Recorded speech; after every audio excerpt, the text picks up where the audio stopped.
manusia, hamba Allah yang beriman maupun yang tidak beriman. Apa dua jalan itu?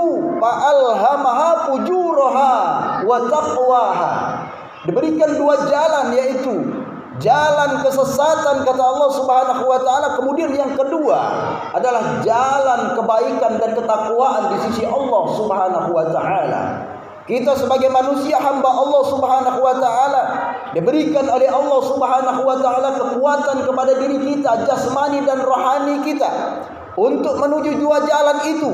Kita berada di persimpangan jalan, tinggal memilih apakah kita memilih jalan yang sesat, jalan bengkok, jalan yang tidak lurus, jalan yang dipenuhi dengan nafsu setan, jalan yang dipenuhi dengan kebahagiaan yang sementara, ataukah kita pilih jalan yang kedua, jalan penderitaan, jalan yang kita tempuh penuh terjal dan berat. Apakah jalan itu? Yaitu jalan ketakwaan di sisi Allah Subhanahu wa taala. Makanya kita selalu berdoa kepada Allah Subhanahu wa taala agar kita selalu istiqomah dalam keimanan dan ketakwaan kepada Allah Subhanahu wa taala, agar kita bisa memilih yang namanya jalan kebaikan di sisi Allah Subhanahu wa taala. Ya muqallibal qulub, tsabbitna ala dinik wa ta'atik. Doa ini yang harus kita ulang-ulang setiap kita selesai melaksanakan sholat, agar kita diberikan oleh Allah Subhanahu wa taala kekuatan dan keteguhan hati untuk selalu berada pada jalan ketakwaan di sisi Allah Subhanahu wa taala. Karena tujuan daripada kita berdoa kepada Allah semenjak bulan Rajab sampai dengan Sya'ban dan nantinya kita akan disampaikan bulan suci Ramadan insyaallah. Apa doa Nabi Muhammad sallallahu alaihi wasallam yang Rasulullah ajarkan kepada kita dan kita semua mengamalkan setiap selesai salat? Allahumma barik lana fi Rajab wa Sya'ban wa balighna Ramadan. Bulan Rajab kita masih diberikan oleh Allah Subhanahu wa taala kesempatan untuk hidup, sehingga saat ini kita masih bernapas di alam dunia ini sampai kepada bulan Sya'ban.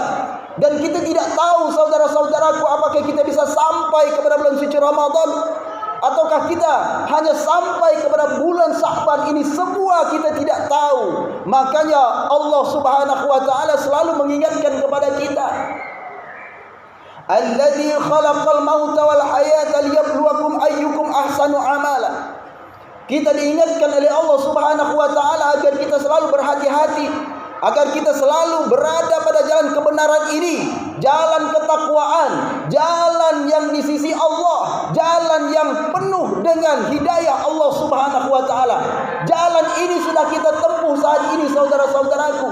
Andai kata kita melaksanakan perintah Allah itu dengan ringan, dengan ikhlas, tidak berat, dan tidak ada yang namanya intrik lain, tidak ada niat untuk dipuji, tidak ada niat untuk sombong, tidak ada niat untuk riya, maka itulah saudara-saudaraku, jagalah hatimu itu, jagalah badanmu, karena engkau sudah berada pada jalan kebenaran atau jalan ketakwaan di sisi Allah Subhanahu wa taala.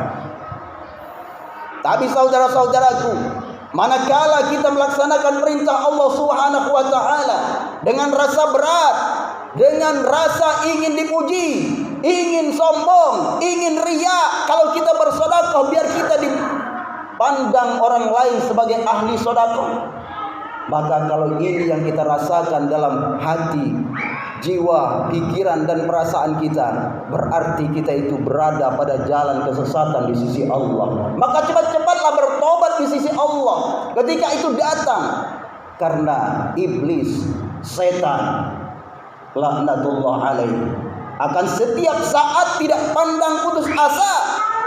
Mereka akan membisikkan waswasil khannas, akan membisikkan rasa was-was ke dalam diri, hati, pikiran, perbuatan kita manusia di dalam melaksanakan perintah Allah, sehingga kita tergelincir dan akan menjadi jamaah daripada iblis laknatullah alaih. Oleh karena itu saudara-saudaraku, sebelum datangnya bulan suci Ramadan, ini bulan Sya'ban, bulan kita mempertahankan amalan-amalan kita sebelum datangnya bulan Sya'ban ini. Perbanyaklah zikir dengan Allah Subhanahu wa taala.